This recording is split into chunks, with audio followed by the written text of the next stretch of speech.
welcome back to my channel. If you are new here, welcome. My name is Cheri. I post new videos every Tuesday and Friday and sometimes Sundays all about Disney. I would love for you to subscribe and hit that little bell notification. Today I'm sharing with you my tips, tricks, hacks, strategy, whatever you want to call it, on how to get those hard to get fast passes. I have always been able to get Flight of Passage. I have never gone on a trip and not been able to get it. And I usually get Slinky Dog Dash. I always get Frozen Ever After. So those really, Mine Train, I always get that. So those really like hard to get fast passes, I don't have a problem getting them, and I'm gonna share with you the reasons why and how I get them on every trip. In addition to being someone who goes to the parks often, I am also a travel agent, and one of my specialties is Disney. So I'm sending people to Disney all the time and taking care of all of their reservations and fast passes. So this hasn't just worked for me, this has also worked for a number of clients. So tip number one is book your hardest fast passes first. So a lot of people, I hear a lot of different strategies on this. A lot of people just go in chronological order. If they're there Monday through Friday, when their window opens to book fast passes, they book Monday, Tuesday, Wednesday, Thursday, Friday in that order. That doesn't generally work. The other thing that I've heard people say is work backwards. So start at Friday and work to Monday. There's issues with that too. So what I say to do is start with your hardest to get fast passes. So generally your hardest to get fast passes are going to be Flight of Passage at Animal Kingdom, Slinky Dog Dash at Hollywood Studios, and like 7 Dwarfs Mine Train, Frozen Ever After, and then sometimes Test Track depending on the time of year. So Soarin' is another one. So those are kind of the ones that are hardest to get and you should start with. So what I do is I make a list of all the fast passes that I want, and I put the name of the fast pass, the park that it's at, the day, and kind of the time that I want it. So I start with those harder to get fast passes and work down from there. And that strategy has proved effective for me. One thing to keep in mind is we always start our trip and end our trip at the Magic Kingdom. And so generally, so day one will be, we usually have 5 park days. So day 1 will be Magic Kingdom, day 2 will usually be Epcot, day 3 Hollywood Studios, day 4 Animal Kingdom, and then day 5 Magic Kingdom.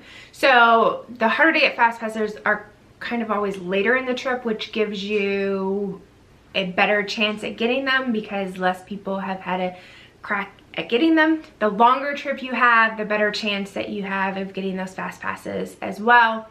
But we have done, you know, Flight of Passage on our first day there and been effective in getting it. So start with the hardest to get fast pass, not chronologically, and don't start at the back and move forward. Tip number 2 is know when to book your fast passes. And by that, I mean times. So you get 3 fast passes that you get to book when it's your time to book. And then after you use those 3 fast passes, you can start booking other fast passes. A mistake I often see people do is they will get there at rope drop and they'll say, well, the park doesn't really get busy until 11. So I won't start my first fast pass until 11. So then you have one from say 11 to 12, 12 to 1, 1 to 2.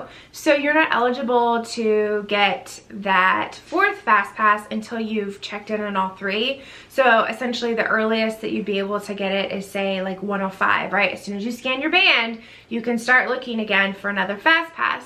By that time, people have already started to pick up other fast passes, and fast passes become more scarce. What I like to do is I like to start our fast passes earlier in the day. And a lot of people will be like, well, there's not a line for rides. Well, there is a line for rides. Seems to be always a line for rides at especially Magic Kingdom, at Hollywood Studios. And so what we like to do is we are not rope drop people. We don't get there when the park opens. It's a personal preference. It works for us. I'm going to talk about that a little bit more in a second.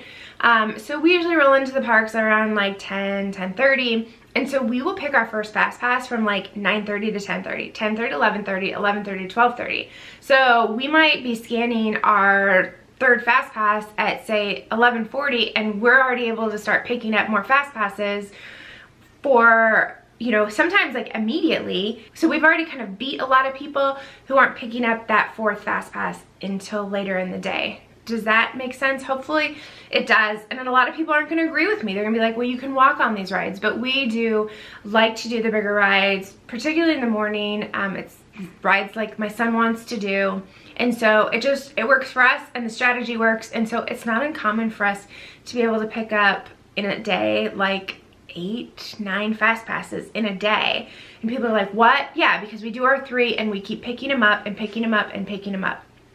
Talk a little bit more about that in a second, but it works for us. And so that is strategy number 2, is pick your fast passes starting earlier in the day. Strategy number 3 is pick a specific time for your fast passes. So when it comes time to schedule your fast passes, you pick on the day, you pick the park, and then it'll say like morning, afternoon, evening, and then they have specific times. A lot of people will just pick like morning, and when you do that, it will give you times to choose from.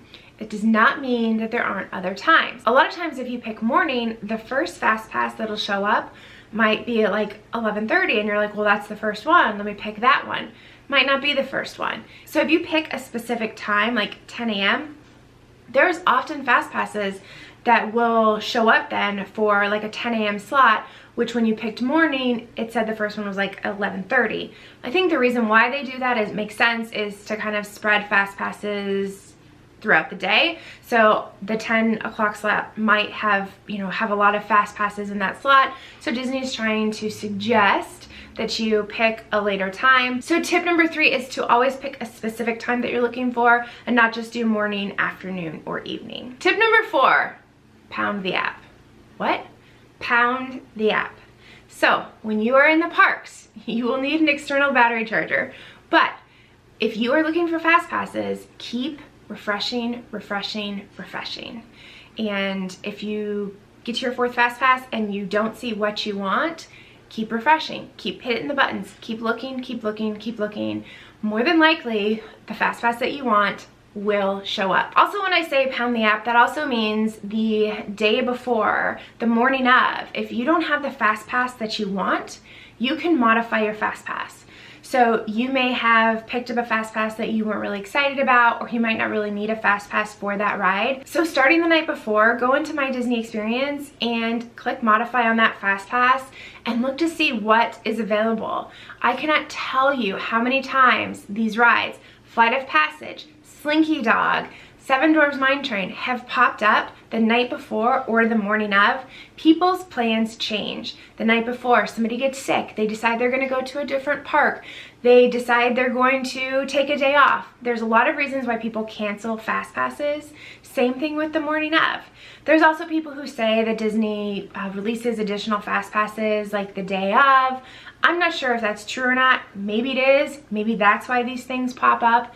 But when I say pound the app, refresh, refresh, refresh. Keep looking for the fast passes. Probably 8 times out of 10, you're gonna find what you want. That also holds true for modifying fast passes. So I have some additional tips and tricks that I share with my travel agent clients on how to modify fast passes to get the ones you want. I will say refresh, refresh, refresh. Pound the app, pound the app, pound the app. You will find the fast pass that you want. Tip number 5 is, if all else fails, just wait for the ride. So here's one that you're gonna hear all the time, and I have a very different strategy on this. People will say, get there at rope drop. So if you have been to specifically Animal Kingdom to ride Flight of Passage at rope drop, you will know that if the park opens at, say, 9 a.m., that line is forming like before 8 o'clock. And it's long. My husband did it once, and he got in line before 9 o'clock. I think he got there like at 8:15. The line was already hundreds of people deep. The park opened, everybody made a mad dash for Flight of Passage. He ended up waiting a couple of hours. I think it was after 11 o'clock by the time that he got off of the ride. And that works for people. If you're a morning person, if you want to do that, great. I say go at closing. And this has worked for us time and time again. So if the park closes, say at 9 p.m., if you are in line for a ride, doesn't matter which park, if you are in line for a ride at 8:59, they will let you ride that ride. And that goes for all of the rides. And oftentimes, specifically for Flight of Passage, the posted wait time at, 8:59 will say like 120 minutes. I call BS.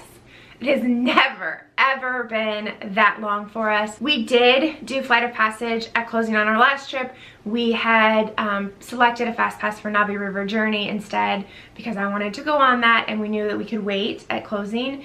And I think that we waited for, I think it was like 35 minutes for us to get through the ride at closing. So we actually got in line like at 10 minutes to 9, I think, and we were like waiting for the bus by like 9:40. So it did not take that long. I know that doesn't work for everyone. We are a family of night owls. We always close out the parks. That is why we don't get there at rope drop. We come later. I feel like we get a lot more accomplished. Also in the evenings, when it's hot, it gets a lot cooler, and so it makes it a lot more comfortable. So if all else fails, you don't get the fast pass you want, you don't want to get up that early and do rope drop and fight the crowds, get in line at closing. So those are 5 of my fast pass tips, tricks, strategies, I don't know what you want to call them, the things that I do to get those hard to get fast passes. Tell me in the comments below if you agree with me, if you disagree with me. Do you have another tip? I actually have more tips that I only share with my travel agent clients. So if you are looking to book a trip to Walt Disney World, I will go ahead and leave my contact information in the description box below. If you like this video, please give me a thumbs up. I would love for you to subscribe if you have not already. I post new videos every Tuesday and Friday, and sometimes Sundays. Thank you so much for watching, and we'll see you next time. Bye! I belong to you. I belong to you.